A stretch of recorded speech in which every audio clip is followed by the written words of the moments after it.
thank you so much, Rabbi Shapiro, for sitting here with me today to talk about many things that I'm hoping we can explore together. One being Judaism in relation to Zionism and vice versa.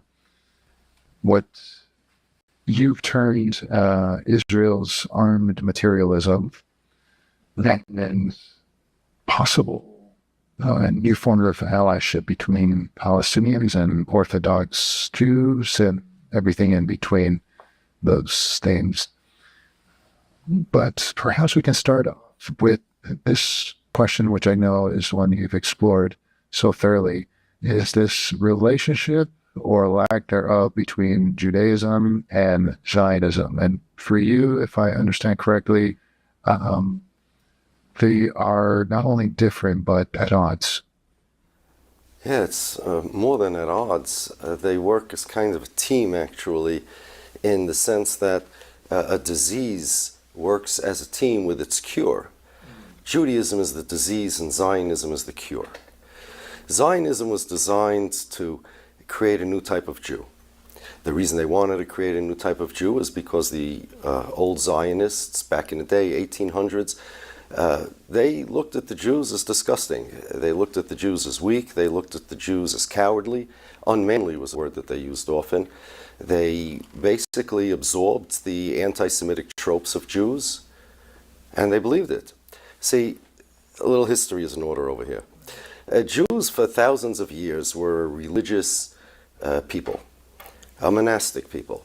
We lived in what they called ghettos, but about 1,000 years ago, the Jews themselves requested to be segregated because we are loyal citizens to the countries we live in, but we have a mission in the world. As a religious people, it's not just merely a religion that you have to believe in God and then you're saved, but rather it's an actual lifestyle and a job description that governs every facet of our lives. And not only are there do's and don'ts, but there's actual a job that we have to do. We study and we pray, and the more scholarship you have of God's Bible and the Torah, then the higher level you are, the closer you are to God, and the deeper your prayers are, the higher you are, and the closer you are to God. And it's a lifetime program, being a Jew. And the reason why it's a lifetime program is because after the lifetime is over, then we stand before God, and however much we accomplished in this world, that's how much we can retire with for billions and billions of years forevermore. That's Judaism in a nutshell. We're here in this world to prepare for the afterlife. And if you ever prepared for a test, you know that you shut the doors and you shut the phone and you just lock everybody out and you say, come back to me in a couple of weeks when the test is over. We're also preparing for a test, but it takes our whole life. So we had our way of living. Imagine, by way of analogy, I don't know, Shaolin monks on a hilltop, but without the martial arts, Instead, there's biblical studies. And that's the way Jews were. Now, not everybody wanted that lifestyle. But Jews were forced to have that lifestyle. There's an old historian, a Cambridge historian, Salo Barron, who had a very good line. He said that the locks on the inside of the ghetto doors were there before the locks on the outside. But there were people that wanted to get out, but they weren't allowed to get out until then came the Enlightenment and the Emancipation, and we had freedom of religion and freedom from religion. And there were Jews that said, whoa, whoopee-doo, now we could assimilate and be like everybody else. And they tried to assimilate, and instead of studying the Torah, they wanted to be artists, and they wanted to be writers, and they wanted to be like everybody else. It didn't work, though. That was the problem. It started in Russia in about 1881. There were pogroms, and the anti-Semitic pogroms, attacks, lethal attacks against Jews, which included the assimilated Jews as well as the religious ones. These guys figured that why would anybody attack us? Why would anybody hate us? We're the same as the Russians. We're the same as the Ukrainians. That led to kind of an identity crisis amongst these assimilated Jews. They didn't want to be Jews because they thought the Jews were disgusting, weak, pathetic, cowardly, unmanly. not part of history, uninterested in anything useful. But the non-Jewish world will not let them be non-Jews. So what do? There are various different answers. Communism was one of the answers. The idea of communism, if you believe in it, is everybody's going to be treated equal, and then the Jews will also be treated equal. One of the ideas was Zionism. And that ended up the dominant one, because at the end of, the middle of the 20th century, the Jews in Europe were pretty much wiped out. And because Zionism took place in Palestine to a large extent, they ended up the dominant Jewish movement, because the others were just wiped off the face of the earth. Zionism believed that the Jews need to change, that the reason why people don't like Jews is because the image of the Jew is still of that religious Jew, of the disgusting Jew. In addition, there's something else hateable about Jews. They don't have a country. Nationalism in those days was a very strong movement. Empires were becoming nation states, and the Jews don't have a state. And the Jews aren't a people like other people. Now, we weren't, because we were a religion. But they figured, look, if we could change the Jews into a nationality, we could be like everybody else. That will have two important results. Result number one, people will look at the Jews differently. Now you're normal, because now you have your own land, you have a language, you have a culture. You're not these weirdos. And two, more importantly, it'll change the Jews themselves. Their aspirations will change. Instead of wanting to finish volumes of the Talmud, they'll want to win Olympic gold medals. They'll want to win Eurovision song contests. They'll want to be like everybody else. They'll want a strong army. So the Zionists set out to create a nationality out of the Jews. This was it was a daunting task, because the Jews had no national characteristics. Because we were not a nationality, we had no common land, language, or culture. There was no common land because for thousands of years the Jews were all over the world, and there was nothing wrong with that. Absolutely nothing wrong with that. That's what God wanted, and that's where we were. God is all over the world. We could also be all over the world. We had no language or culture because there were Jews in Ethiopia, there are Jews in Morocco, Yemen, there are Jews in Syria, there are Jews in Germany, Spain, Russia, England. These Jews have nothing cultural in common. They had one thing in common, their religion. That's it. But the Zionists said no. Land, language, culture, we need it for the Jews. We'll make the Jews a flag like all people have. They made a flag. That's what today is the Israeli flag, which existed before Israel did. We'll create a language. So they sat down, a guy Eliezer ben Yehuda, his name was, to create modern Hebrew. A biblical Hebrew or rabbinic Hebrew is not really a speakable language. There are only a few hundred root words. So he created an actual modern language, modern Hebrew. A national anthem they created. They created a culture. They had various different ideas about what the culture should be. It should be right-wing, left-wing, fascist, socialist.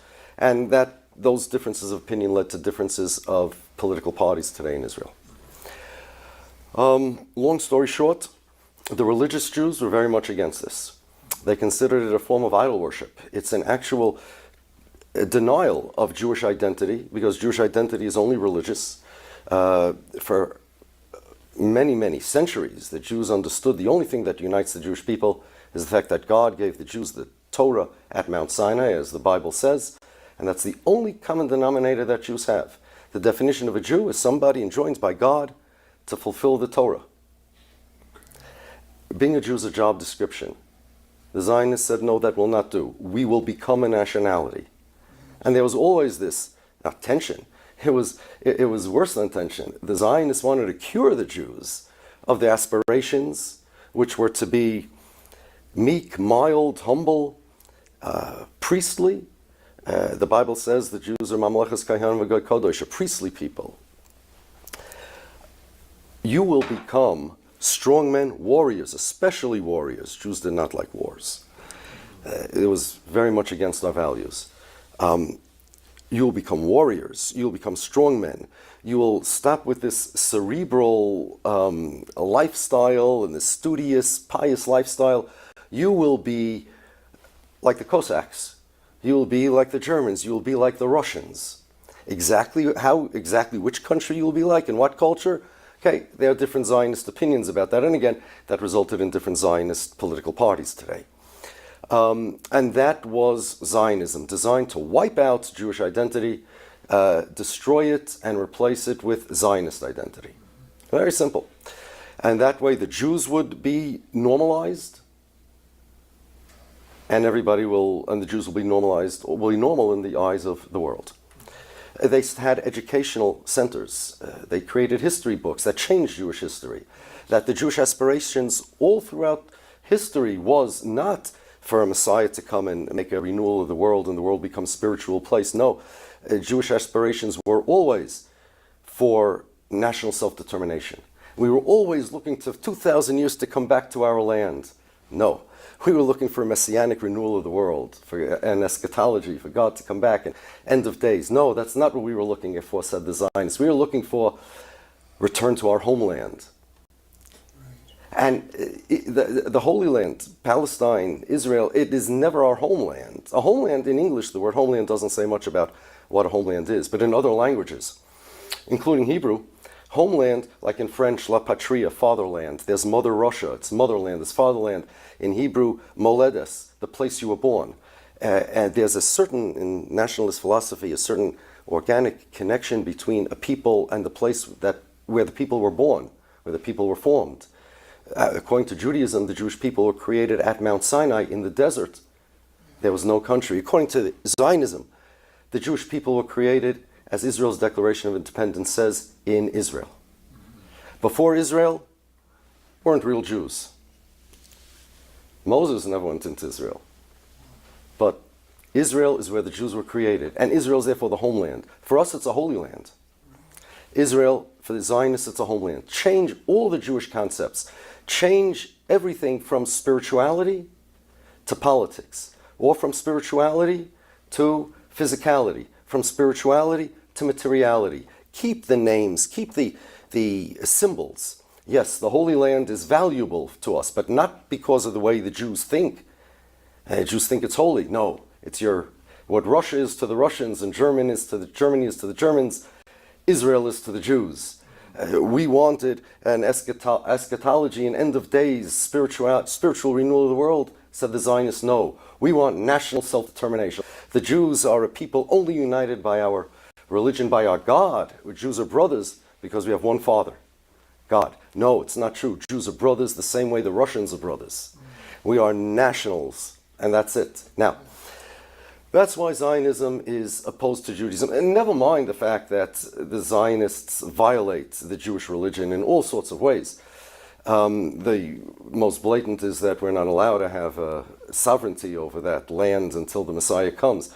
But set that aside for now. The very definition of a Jew, according to Zionists, is different than the definition of a Jew according to Judaism. When I say Jew and Benjamin Netanyahu says Jew, it's only homonyms. So if you want to know the definition of Zionism, really, the Zionists won't even tell you what the definition of Zionism is. Every Zionist will tell you that whatever you say, that's not really the definition. Definition is the right for the Jews to do this. No. All Zionisms, instead of talking about the definition of Zionism, it's better to realize that every Zionism presupposes two things. Thing number one, the Jews are a nationality, not just a religion. Thing number two, Israel is the state of that nationality. In the words of Israel's own website, Avigdor Lieberman wrote an article there that says the following, and Danny Ayalon said the same thing. The Zionists say this. Netanyahu wrote this kind of different language, but same idea in one of his books. What Japan is to the Japanese and France is to the French, Israel is to the Jews. Okay. And therefore, by the way, that's why Netanyahu and all of these guys say anti-Zionism has to be anti-Semitism. This is coming from Benjamin Netanyahu. You cannot say I'm against the existence of the United States of America, but I want an American identity. You can't say I'm against the existence of France and say I want a French identity. So too, you can't say I'm against the existence of Israel and want a Jewish identity. Without Israel, it's like French without France. It's like the Japanese without Japan. Now, the whole thing is baloney. because the Jews existed way before Israel did. We exist now independent of Israel. There is no connection between the existence of the Jews, the identity of the Jews, and the state of Israel. Yet, the state of Israel wants to own Jewish identity to the point where Japan is to the Japanese what Israel is to the Jews. That's Zionism. It's the nationalization of Jewish identity. Okay? It's not even Jewish nationalism, it's more than that. A Christian nationalism, let's say, would say that Chris would agree that Christianity is a religion, but it should rule the nation. White nationalism would agree that whites are whites, but they should also be a nation. Zionism doesn't say merely that being Jew is a religion, but this religion should run a country. The Jews are primarily a nationality. They also had a religion. Like the Greeks had a religion, they worshiped Zeus. And I don't know what, the Scandinavians had Odin. The Jews had our God. But the Jews are a nationality like Greeks are a nationality. Okay, that's Zionism. And that's an absolute erasure of Jewish identity. Now, this idea of Zionism, it causes a lot of problems for the Jews and for non-Jews. First thing is that I am a Jew by religion. I'm a citizen of the United States of America. My family's from Poland. We've been there for hundreds of years. Is Israel my country, or is the United States of America my country? Well, Israel has a nation-state law, 2018, that Israel is officially the nation-state of the Jewish people. Remember, Zionism means the Jews are a nationality and Israel is the state of that nationality. But I thought I'm an American and America is my country. This was one of the biggest objections to Zionism from both religious and non-religious Jews. In England, when they had the Balfour Declaration, there was one Jewish member of the cabinet. His name was Edwin Montague. He was against the Balfour Declaration. He was against Zionism. He said, you're going to make Jews strangers, foreigners in their own countries. He says, you want to make a Jewish state, that means that the Jews will be strangers in their own countries.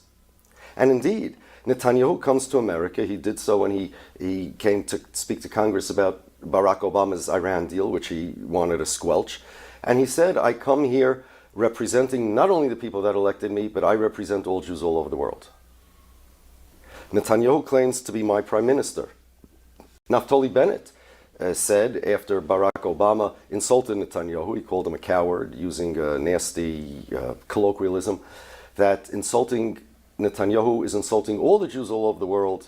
Netanyahu is not only the prime minister of Israel, he's the prime minister of the Jews. Jonathan Pollard, the Israeli spy that was convicted for spying on America, he did his time, he moved back to Israel.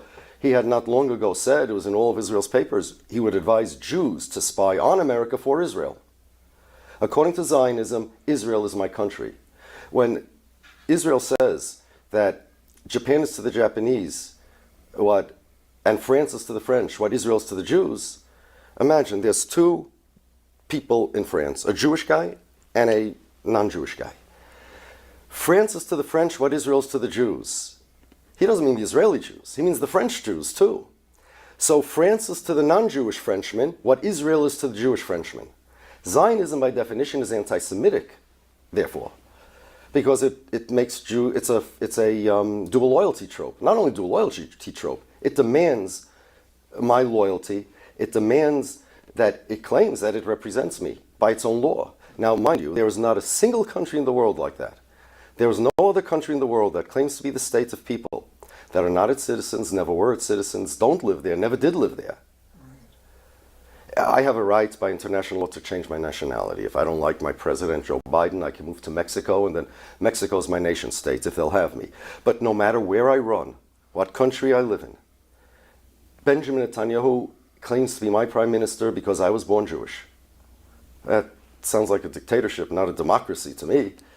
You know, they may give people equal rights over there, but if I can't escape from that being my nation state, that doesn't sound like a democracy to me. There is no other country in the world like that. Now, we need to understand this. Israel is different than all other countries in the world. All other countries in the world are the countries of its citizens. Israel is not the country of its citizens by Israeli law. Israel is the country of the Jews. Meaning, if you are an Israeli citizen but you're not Jewish, Israel's not your country. By that I mean, Israeli law says you have no self-determination rights in Israel unless you're Jewish. So, if this is the country of the Jews, and the non-Jews are there, yes, they're there with equal civil rights, they are citizens. But Israel's not their country. Israel could never allow non-Jewish people to run the country. It has to be a Jewish majority. Now, more than that, by Israeli law, remember I said that the Jews are a nation and Israel's its state? By Israeli law, there is no such thing as an Israeli nationality. Israel's census, it has various different categories for people. There's religion, and there's nationality and citizenship. Nationality is Jewish. Nationality is Arab. Nationality is Druze. Citizen, Israeli. Israel is the country, not of its citizens. Israel is the country of a nationality. Now, you have to understand how Israel looks at themselves. And if we understand this, we'll understand a lot of things about why Israel behaves in many ways that they do, and why they look at themselves in certain ways, as opposed to the rest of the world looking at them in other ways. There are people who have said that Israel's a racist state because it favors Jews. Okay, is Turkey a racist state because it favors Turks over people who are not Turks? I'm talking about Turkish citizens. Well, obviously not. Countries are there to serve their people. Turkey is there to serve the Turkish citizens. France is there to serve the French citizens, but Israel is to serve the Jewish nation. They look at all the Jews as other countries look at the citizens of those countries. It is the country of the Jews. It was made to be the country of the Jews. Now you're going to tell me, well, okay, but every other country, you can become a citizen of that country regardless of your nationality. Well, you can convert to Judaism, and then you are officially an Israeli national, which is weird because even though Zionism claims that being a Jew is not a religion, it's a nationality, if you go through a religious conversion, not a naturalization process, you go to a rabbi in Belgium, and you go through a religious conversion, maybe anti-Zionist rabbis that don't recognize Israel. If you are a Jew by religion, you are now a Jew by nationality. And by the way, that doesn't apply to all Jews. By Israeli law, even if you're an atheist, obviously, you're a Jew and you're entitled to the law of return. Because it has nothing to do with religion. Although it's kind of contradictory to the fact that if you convert with a religious conversion, now you're a Jewish national. However, according to Israeli law, if you're born Jewish, and you believe in another religion other than Judaism, you believe Jesus is the Messiah, you believe Muhammad's the prophet, you're not a Jew. You believe in no God, then you are a Jew. You believe God's a Trinity, no Jew. There was a case of a Jew that was born Jewish. His name was Daniel Refusion, Polish guy. He later converted to Christianity. He was no anti-Semite. He helped Jews escape in World War II because of his status. And after World War II, 1948, when Israel was formed, he wanted to move to Israel and become a citizen on the law of return. Israel's Supreme Court ruled, no, he's not Jewish, he's Christian. But wait, if a Jew could be an atheist, why can't a Jew be a Christian? Imagine this brother Daniel, that's what is a Carmelite monk, if he would say, all right, I don't believe in Jesus anymore, I don't believe in anything anymore, I'm an atheist. Oh, now you're Jewish. Now you can come. I'm a Christian. Oh, you're Christian, you're no good. Okay, fine. I don't believe in Christianity anymore. I'm an atheist. Oh, now you're an atheist. Come to Israel. Now you're Jewish. None of this makes any sense. And the reason it doesn't make any sense is because Israel tried to create something that doesn't exist. They tried to create, out of the Jews, a nationality. Had they wanted to create a new nationality, and there were pseudo kind of Zionists that did want to create a totally new nationality, have nothing to do with the Jews. They were called Canaanim. Never got off the ground. That would be one thing.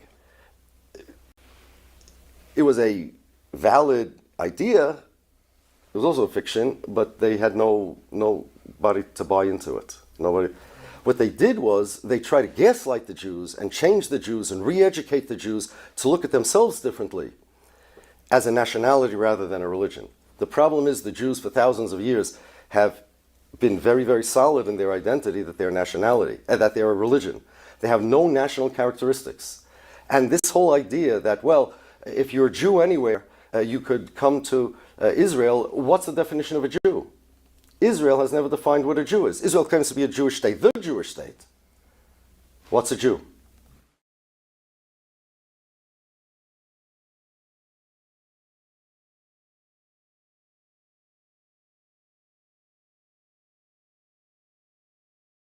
Pictures what you didn't see in the last 80 years. The last time what we saw this kind of pictures what you see in Gaza was by Hitler, by the Nazis. I will come back. I will open it with this key. Yes, this is the feelings of the Palestinian people. People like me and my friends, you will never see even a single picture in the media. Okay, good to go, Yasin? Okay. Hi and welcome to another episode of Unapologetic. Today with me is Rabbi Ilhanan Beck, who is a rabbi and also one of the prominent leaders of Natura Kata. Rabbi is extremely unapologetically anti-Zionist. Welcome to the show, Rabbi. Thank you. Rabbi, just to start things off first, tell me about the world you were born into. Where were you born? Firstly, what is your connection with the Jewish community in the country that you were born in, if you were born here or not? And sort of what's your connection with your family and the Holocaust? As you say, my name is Rabbi Ilhanan Beck. I'm born in Jerusalem in 1967. And I'm already 7 generations there in Jerusalem. My forefathers was there under the Turkish Empire still. And I consider myself as a Palestinian Jew.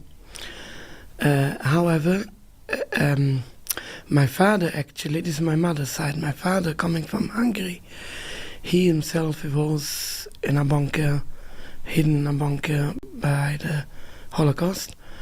My father's mother has been killed in Auschwitz. And my father, all his childhood, he was hidden in the bunker. I mean, when he was a small child, he grown up in Budapest, in Hungary. Then he was in a bunker, and then he go, after the Second World War, he going first to Rome in Italy, and from there he going to Palestine. He arrived Palestine just in the time when the State of Israel has been created. And then he married there, and of course, as most of Orthodox Jewish people, I mean people looks like me, Hasidic Jews. This type of people looks like me. They are always against the State of Israel. I will speak later about it. And so at the end, he see that it's impossible for him to stay in a country and to be against it. So we gone out of the country in 1970. I was a small child then. And my whole family gone out from there. It's not only my family. I mean, since the creation of the state in 1948, tens of thousands of Jewish families has gone out of Israel. They didn't want to live in the state of Israel. I will come back to this point later. When you say tens of thousands of Jews have left, is it mainly Jews that look like you? Yes, yes. So, but I mean, I'm guessing other Jews have also left, those who are more secular. I don't know about the secular Jews. However, when I speaking, usually, I speaking people looks like me. Okay, the Orthodox Jews, yeah. Yes, Orthodox Jews. What they are keeping, actually, I mean, I know they are so-called modern Orthodox Jews or something like that. They're not keeping the whole Torah, they're not keeping Shabbat, something like that. When I speaking about Jews, I speaking about people what keeping the whole Torah, all the 613 principles of the Torah. So really, we gone out of the state of Israel, and we moved to London here for 1 year, about 2 years. Then we're going to the USA, in Canada, And I came back here about 15 years later. I married here in 1987. Okay. Since then, I'm here. I'm living here in England. I start my activism against the state of Israel. It's already the last 40 years. I started when I was a student of 15, 16 years old, and in the USA, and I continued here in England all the time till today's time.